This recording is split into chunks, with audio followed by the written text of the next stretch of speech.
Hello everyone, this is Mumbo and welcome back to another Redstone video, and in this one we're going to be taking a look at this absolutely gigantic mob spawner.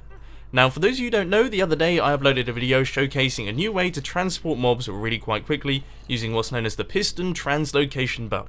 Now if you haven't seen that video before, would highly suggest checking it out. There'll be a link to that one on the screen and also down in the description. But when I designed that, I thought, you know what, this would be perfect for building in a mob farm. Turns out it was a tiny bit more complicated than I first imagined, but I finally managed to get it done, and this is what I've come up with.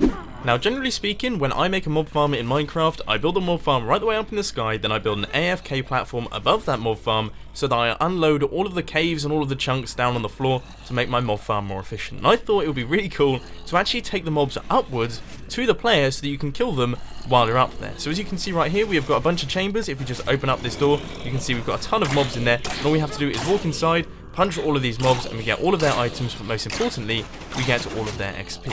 Now this farm is extremely efficient. I can just go to and from all of the chambers, getting all of the XP, and it just provides a constant source of both items and levels.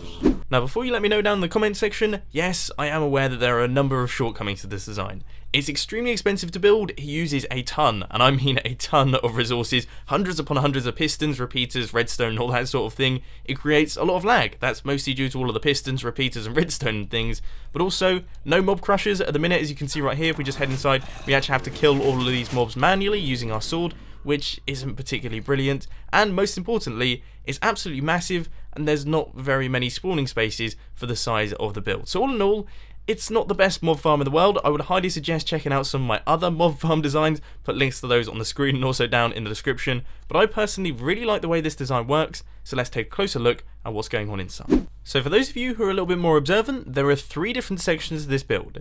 This is the mob spawning section, this is the mob elevator section, and this is the mob pushy across section. Don't really have a good name for that one, but that's what we're going to be calling it. Now on the back here is just all of the redstone timing circuits. This is what's controlling all of the pistons firing and all of those sorts of things.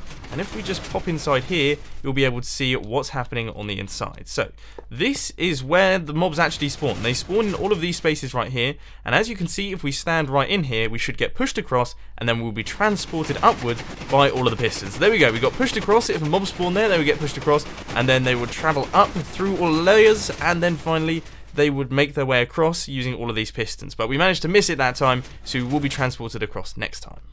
And eventually we got pushed across and ended up in this hole right here, and we're going to fill in that block before all of those mobs die. But that's essentially how it works. The mobs get transported across, up, and then across over into each of these killing chambers. Of course, there are 5 of these different modules, which means there's 5 different killing chambers where it's storing all of the mobs ready for you to kill them and gather up all of their XP.